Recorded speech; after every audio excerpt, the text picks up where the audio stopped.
the high priest. It was my responsibility to carry a lantern. The darkness was thick. I strained to keep up with Judas so he could see the trail.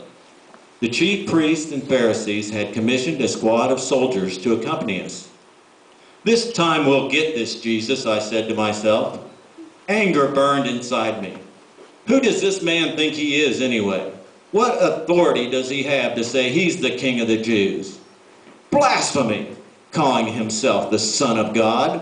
Horrendous! Why, it turned my stomach. But then, on the other hand, I remembered all those miracles he'd performed. My mind warred against itself, but found no answers for the miraculous events. The small band of men didn't notice us at first.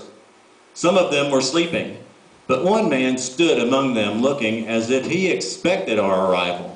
It was this man Judas, and he approached saying, "Rabbi," then proceeded to kiss him. With hurt in his voice, Jesus replied, "Friend, do what you have come for." The soldiers rushed forward to seize him. This startled the men with Jesus, and they reacted defensively. One man reached and drew his sword and struck out at me. I leapt back, but I wasn't swift enough. The sword caught the right side of my head. I cried out in pain, gripping my head in my hands. I realized he'd cut off my ear. "Oh my God, help me," I cried. Overcome with nausea, I dropped to my knees. Amid a blur of tears, I saw Jesus approach me. My first instinct was to turn away, but his eyes caught mine and I froze. Those eyes. I'd never seen eyes like that before. So warm, so penetrating, so loving. He extended his hand towards me. I drew back, but not far enough from his touch. As his fingers touched the side of my head, an incredible warmth flooded my entire body, as if the sun itself was shining on that cold, dreary night. What's happening? The warmth remained as he withdrew his hand. Anxiously, yet with timidity, I reached to touch my head.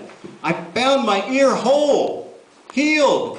Joy sparked inside of me, an uncontainable rejoicing, an unbridled feeling of exuberance.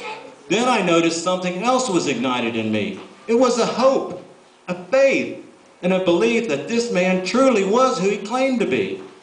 I wanted to talk with him. I had so many questions. Turning to find him, I saw in the distance they were already leading him away.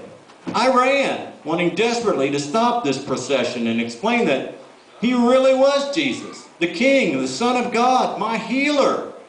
But I slowed when I realized they wouldn't listen. Not to me, I was only a servant, a slave. I slipped into the shadows of the night and wept. I knew what Jesus was about to face. I'd observed it before. Even for those who justly deserved it, it was torture. I wanted to stop it, but what can I do? It wasn't until later that I understood why Jesus had to die. I couldn't have saved his life. He was sent to save mine. That's when the healer of my ear became the healer of my soul.